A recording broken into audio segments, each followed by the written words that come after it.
Hello and welcome to success Mantra. तो स्वागत है आप सभी का हमारे यूट्यूब सेशन में। तो जैसे कि पूरी दुनिया इस बारे में डिबेट कर रही है और इंडिया में भी इस बारे में डिबेट हो रहा है ना। यूएस इलेक्शन है ना, क्योंकि यूएस एक सुपर पावर है। तो यूएस में कौन प्रेसिडेंट बनेगा, कौन चुनाव जीतेगा, कौन इलेक्शन जीतेगा, कौन हारेगा, इसका इम्पैक्ट पूरी दुनिया पे पड़ता है। दैट इज़ वाई है ना, पूरी दुनिया में ये वाइडली डिस्कस किया जाता है कि भाई कौन यूएस का प्रेसिडेंट बनेगा, कौन हमारे लिए बेनिफिशियल होगा।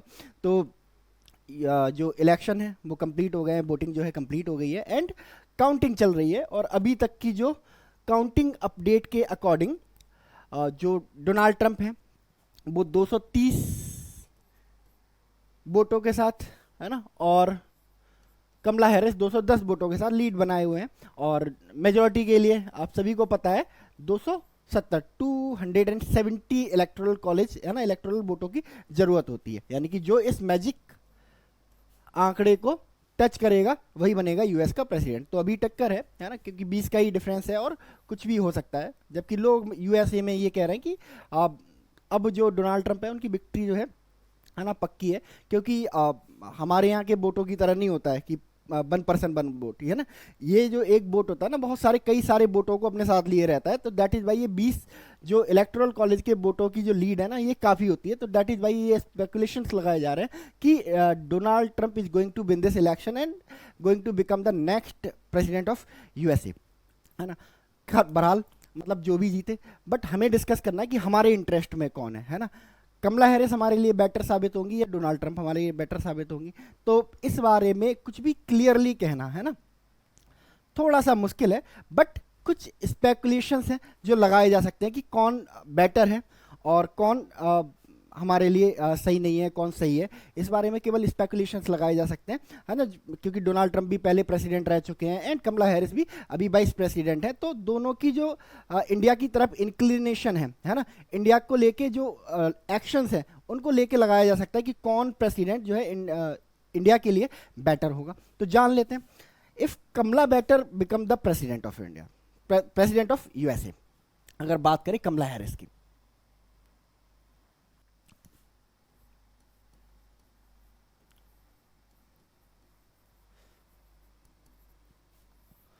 कमला हैरिस है ना, किस पार्टी से आती है ये? यूएसए में दो पार्टियां हैं है ना। तो डेमोक्रेटिक पार्टी की ये उम्मीदवार हैं प्रेसिडेंट के लिए, ठीक है। और इनका एक प्लस पॉइंट इंडिया की फेवर में ये है कि ये इंडियन ओरिजिन से है,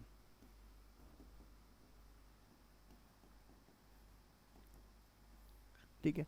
तो इंडियन ओरिजिन से होने के कारण एक सॉफ्ट कॉर्नर भी है ना, मतलब एक बट वैसी बात है, हमेशा रहता है। हम जहाँ रहते हैं उस एरिया के उसमें या फिर उस पर्टिकुलर जगह के लिए हमारे दिल में एक खास जगह होती है, एक सॉफ्ट कॉर्नर हमेशा रहता है। तो है ना, there might be a possibility Indian origin की है तो है ना, इंडिया के लिए पॉजिटिव स्टेट लेंगी। बट अगर इनकी पार्टी को देखें है ना, इनकी जो पार्टी की जो पॉलिसीज रही हैं इंडिया के अगेंस्ट, तो जो कमला हैरिस है ना, वो कुछ मायनों में इंडिया के लिए सही साबित होंगी और कुछ मायनों में गलत साबित होंगी। जिन मायनों में इंडिया के लिए सही साबित होंगी कमला हैरिस, उनको डिस्कस कर लेते हैं हम लोग। जैसे डेमोक्रेटिक पार्टी जब कभी भी पावर में आती है ना, कोई भी डेमोक्रेटिक पार्टी जब कभी पावर में आती है, जिससे कमला आती है, कमला हैरिस, तो इंडिया को जो बेनिफिट्स होते हैं,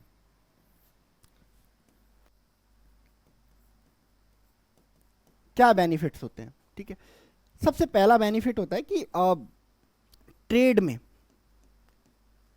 बहुत सारे क्या मिलने लगते हैं है ना, टैरिफ बेब मिलने लगते हैं, रिलैक्सेशंस मिलने लगते हैं है ना। ट्रेड में काफ़ी इंडिया को फ़ायदा होने लगता है और जो इंडिया अमेरिका का जो ट्रेड है बढ़ने लगता है काफ़ी है ना। और वो जो ट्रेड जो बढ़ता है वो इंडिया के फेवर में ज़्यादा बढ़ता है। तो ट्रेड के फील्ड में इंडिया को फ़ायदा होना तय है if Kamala Harris become the president of United State. दूसरा, एम्प्लॉयमेंट, एम्प्लॉयमेंट के इशू पे क्या कहते हैं, हमें लीड मिल सकती है, हमें फ़ायदा मिल सकता है if Kamala Harris become the president of United State. जब कभी भी डेमोक्रेटिक पार्टी जब पावर में आती है तो बहुत सारे जो वीज़ाज हैं है ना, बाहर के लोगों को है ना इशू करते हैं तो जो वीजा पॉलिसी है अमेरिका की, जो वर्किंग वीजा पॉलिसी है ना, वो इजी हो जाती है, जिसका फायदा क्या मिलता है, डायरेक्टली इंडिया के लोगों को मिलता है, इंडिया के जो स्किल्ड लेबर है उनको मिलता है ना। आप देख रहे होगे जैसे सत्या नडेला, आपके पराग अग्रवाल जैसे जो नामचीन लोग जो आज यूएस में काम कर रहे हैं, ये ऐसे एकदम से यूएसए नहीं पहुंच गए थे, धीरे धीरे इन्होंने शुरुआत करी, स्किल्ड लेबर बन के गए थे, एंड आज ये माइक्रोसॉफ्ट, गूगल या फिर ट्विटर जो अब एक्स बन गया है उसको लीड कर रहे हैं। ठीक है, तो अगर कमला हैरिस पावर में आती हैं तो जो बहुत सारे वर्किंग वीजा हैं वो इंडिया के लिए इशू हो सकते हैं, तो एम्प्लॉयमेंट के मुद्दे पे है ना एक जीत मिल सकती है इंडिया को। ठीक है, अगर कोई और बेनिफिट के बारे में सोचे तो ट्रेड डील्स, ठीक है, कोई ट्रेड डील हो सकती है, यूएस इंडिया ट्रेड डील्स हो सकती है, जिसमें है ना इंडिया यूएस के लिए कुछ एफटीए जैसा, फ्री ट्रेड एग्रीमेंट जैसा कुछ हो सकता है। तो कुल मिला के अगर बेनिफिट की बात करें तो ये एम्प्लॉयमेंट और ट्रेड के मुद्दे पर ही कमला हैरिस जो इंडिया के लिए फेवरेबल साबित होती है। क्या डिसएडवांटेज होंगे, क्या डिसबेनिफिट होंगे अगर कमला हैरिस प्रेसिडेंट बन जाती हैं यूएसए की? ठीक है, तो सबसे पहले भाई जब डेमोक्रेट लोग पावर में आते हैं है ना, तो वो ह्यूमन राइट्स को लेके बहुत ज़्यादा है ना बैश करते हैं इंडिया को, कि इंडिया में ह्यूमन राइट्स नहीं है। वही ज्ञान देने वाला यूएस वाली सुपर पावर वाली बीमारी है ना, कि इंडिया को ऐसा नहीं करना चाहिए, इंडिया को माइनॉरिटी के राइट्स प्रोटेक्ट करने चाहिए, है ना। कभी भी कोई भी छोटा सा इशू हो जाए है ना हमारे कंट्री में इंटरनली है ना, उस पर अपना स्टेटमेंट दे देना। ठीक है, तो इंटरनल पॉलिटिक्स में ये बहुत ज़्यादा इंटरफेयर करते हैं।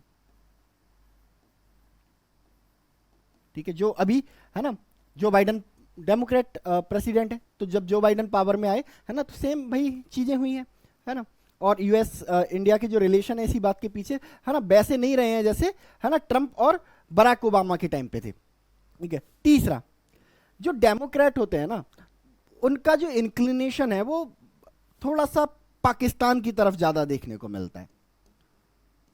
ठीक है, पाकिस्तान सपोर्टर होते हैं, यानी कि पाकिस्तान को सपोर्ट करते हैं, पाकिस्तान की एस्टेब्लिशमेंट को ये लोग सपोर्ट करते हैं।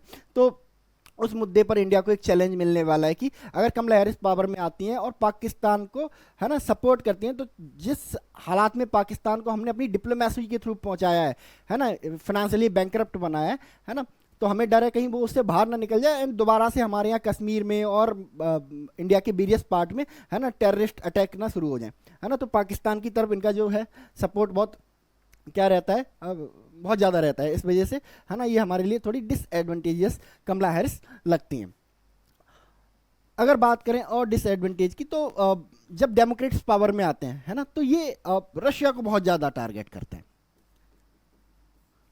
ठीक है, अभी देखो जो बाइडन पावर में है ना, तो रशिया यूक्रेन के साथ वॉर में उलझा हुआ है, तो है ना कॉन्टिन्यूस यूक्रेन को वेपन की सप्लाई कर रहे हैं, जो वॉर 6 महीने में खत्म हो सकती थी है ना। वो वॉर क्या है 2 साल से चले जा रही है एंड जब कभी भी यूएस इंडिया रशिया के साथ ट्रेड करने की कोशिश करता है तो उसमें सैंक्शन लगाने की बात की जाती है, उसको क्रिटिसाइज किया जाता है। अभी देखा होगा कि आप रशियन ऑयल परचेज क्यों कर रहे हैं, आप रशियन प्रोडक्ट क्यों परचेज कर रहे हैं, आप रशिया को अपने प्रोडक्ट बेच क्यों रहे हैं, इस तरह से क्रिटिसाइज किया जाता है, हमें है ना डीमोनाइज किया जाता है, लाइक कि आप रशिया के साथ ट्रेड कर रहे हैं, इसका मतलब आप क्या कर रहे हैं, यूक्रेन में वॉर को फंड कर रहे हैं है ना। अभी एक आरोप वेस्टर्न मीडिया ने और यूएसए ने लगाया था। तो इंडिया के ऊपर बहुत ज़्यादा डिप्लोमेटिक प्रेशर हो जाता है ना जब भी डेमोक्रेट पावर में आते हैं। ठीक है, तो एक पाकिस्तान का प्रेशर, एक रशिया का प्रेशर। ठीक है, और अगर बात करें और डिसएडवांटेजेस की है ना, तो इंडिया को जो सपोर्ट बराक ओबामा या फिर डोनाल्ड ट्रंप के टाइम पे मिलता था है ना, डिफेंस के फील्ड में या फिर स्पेस के फील्ड में, या फिर आप कह सकते हो कि आर्म्स डील्स के फील्ड में, तो वो सपोर्ट यहाँ पे नहीं मिल पाएगा, थोड़ा सपोर्ट जो वीक हो जाएगा है ना। जो डिफेंस सपोर्ट है,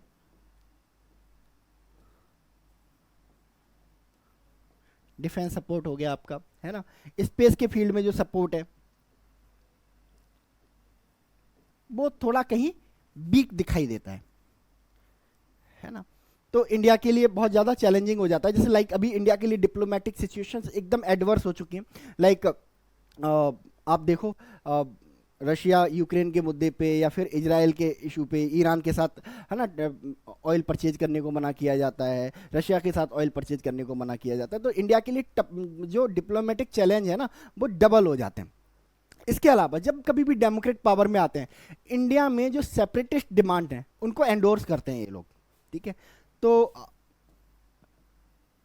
सेपरेटिज्म बढ़ने लगता है इंडिया में, है ना। लाइक अभी देखो जो पन्नू है खालिस्तानी सेपरेटिस्ट, है ना, उसकी किलिंग को लेके एलिगेशन लगाए गए यूएसए की तरफ से और एक किसी रॉ एजेंट को पकड़ने की बात की है। अभी इस मामले में कुछ भी क्लैरिफिकेशन इंडियन गवर्नमेंट की तरफ से नहीं आया है, तो हम इस पर बहुत ज़्यादा बात नहीं करेंगे। बट ऐसा हुआ है ना, एक पन्नू जो पता है, जो यूएसए में बैठ के क्या करता है, इंडिया को तोड़ने की बात कर रहा है, इंडिया के पंजाब को इंडिया से अलग करने की बात करता है, उसको खुलेआम सपोर्ट किया जाता है कि नहीं हम इसकी किलिंग नहीं होने देंगे, हम इसको, है ना, कुछ नहीं होने देंगे। जब कभी भी इंडिया कहता है कि भाई इसको एक्स्ट्राडाइट करो, इधर हमारे पास भेजो, है ना, तो उसके लिए भी क्या करता है यूएसए, मना कर देता है, बिकॉज ऑफ, है ना, डेमोक्रेट पावर में। तो कमला हैरिस जब पावर में आएंगी तो ये चैलेंजेस बढ़ने वाले हैं। इंडियन ओरिजिन वाला जो सॉफ्ट कॉर्नर है वो बहुत ज़्यादा काम नहीं करेगा अदरवाइज, है ना, क्योंकि जो लॉयल्टी है कमला हैरिस की at the end of the day किसकी तरफ होगी, यूएस की तरफ होगी, है ना, इंडिया की तरफ नहीं होगी, क्योंकि वो प्रेसिडेंट किसकी है, यूएसए की है। तो सेपरेटिस्ट मूवमेंट हमारे यहाँ पे बहुत ज़्यादा चलने लगेंगी।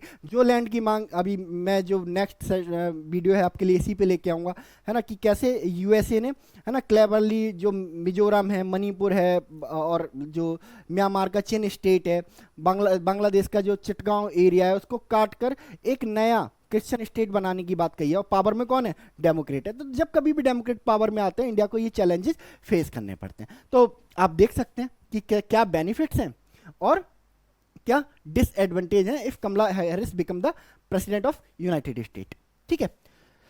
अब बात करें अगर हम ट्रंप की, डोनाल्ड ट्रंप,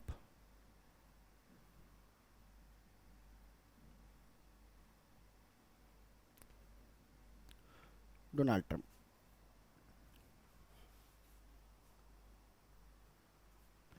अगर डोनाल्ड ट्रंप प्रेसिडेंट बन जाते हैं इंडिया यूएसए के, तो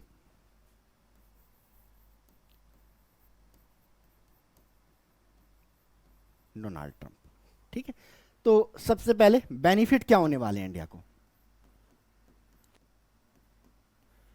तो सबसे पहला बेनिफिट यही होने वाला है कि जब कभी भी डोनाल्ड ट्रंप पावर में आते हैं, ठीक है, वो रशिया के साथ क्या करने की कोशिश करते हैं, डिसएंगेज करने की कोशिश करते हैं, वो सेपरेट कर देते हैं कि Russia is not a threat, तो रशिया को थ्रेट मानती नहीं। तो रशिया को जब वो थ्रेट नहीं मानते, तो जो इंडिया है उसको आज़ादी मिल जाती है रशिया के साथ डील्स करने की, ट्रेड डील्स करने की, आर्म्स डील्स करने की, है ना, जिसमें यूएसए को कोई आपत्ति नहीं होती है, ठीक है। दूसरा, इंडिया को यूएसए की तरफ से ना बहुत सारे जो है आर्म सपोर्ट भी मिलने लगता है, आर्म सपोर्ट भी मिलने लगता है, ठीक है। बहुत सारी जो ट्रेड जो आर्म डील होती है, जो अभी भी जो देख रहे हैं, जो डील्स हुई थी, चाहे वो आपका M29 रीपर को लेके हो, ड्रोन्स को लेके हो, या हाबिजर को लेके हो, वो सब डोनाल्ड ट्रंप के टाइम पे ही हुई थी, जब डोनाल्ड ट्रंप प्रेसिडेंट थे, ठीक है। तीसरा, जब अगर हम बात करें, है ना, बेनिफिट की, तो स्पेस के फील्ड में हम लोग, स्पेस और डिफेंस के फील्ड में बहुत ज़्यादा डीपली इन्वॉल्व हो जाते हैं, डिफेंस के फील्ड में ज़्यादा, है ना, एग्रेसिव होकर हम एग्रेसिवली काम करते हैं, ठीक है। चौथा, जो सेपरेटिस्ट डिमांड है, जो यूएसए में इंडिया के अगेंस्ट काम कर रहे हैं, है ना, ऐसे लोगों की जो वॉइस हैं वो बिल्कुल, हाँ, खत्म हो जाती हैं। वो लोग, है ना, नहीं बोलते हैं, क्योंकि उन्हें पता है कि हमें क्या कर दिया जाएगा, डिपोर्ट कर दिया जाएगा, है ना, इंडिया, और इंडिया में जाएंगे तो क्या होगा। तो जो पन्नू या निज्जर जो भी हैं, है ना, आपको ये बोलते हुए दिखाई नहीं देंगे जब कभी भी डोनाल्ड ट्रंप पावर में। तो सेपरेटिज्म, है ना, वाला एक इशू रहता है। दूसरा, अभी जो लैंड वाला जो इशू है, हम डिस्कस करेंगे उसको बाद में, ये इशू भी अगर डोनाल्ड ट्रंप प्रेसिडेंट होते तो कभी भी, है ना, नहीं हुआ होता, ठीक है।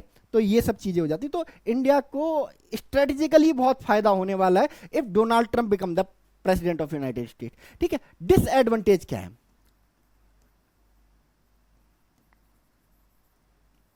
ठीक है, डिसएडवांटेज वही ट्रेड के मुद्दे को लेके बहुत सारे टैरिफ लगा देते हैं डोनाल्ड ट्रंप जब पावर में आते हैं, ठीक है। यही प्रॉब्लम होती है जब नेशनलिस्ट पावर में आते हैं, है ना। उनका जो स्लोगन है वो क्या है, मागा, मेक अमेरिका ग्रेट अगेन, है ना। तो जो कुछ भी होगा अमेरिका के लिए होगा, अमेरिका फर्स्ट, स्लोगन इनका अमेरिका फर्स्ट रहता है, तो मेक अमेरिका ग्रेट अगेन, है ना, तो ये इनका स्लोगन रहता है।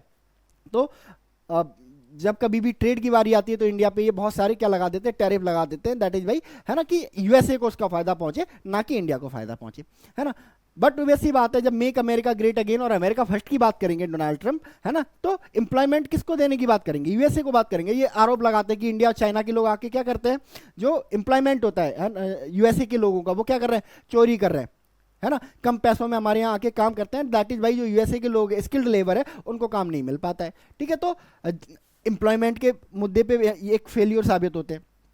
क्या होते हैं, एम्प्लॉयमेंट को कैसे कम करते हैं, है ना, वीजा जो एंट्री है ना, वर्किंग वीजा एंट्री, उनको क्या कर देते हैं, ये बहुत ज्यादा कम कर देते हैं, ठीक है। तीसरा,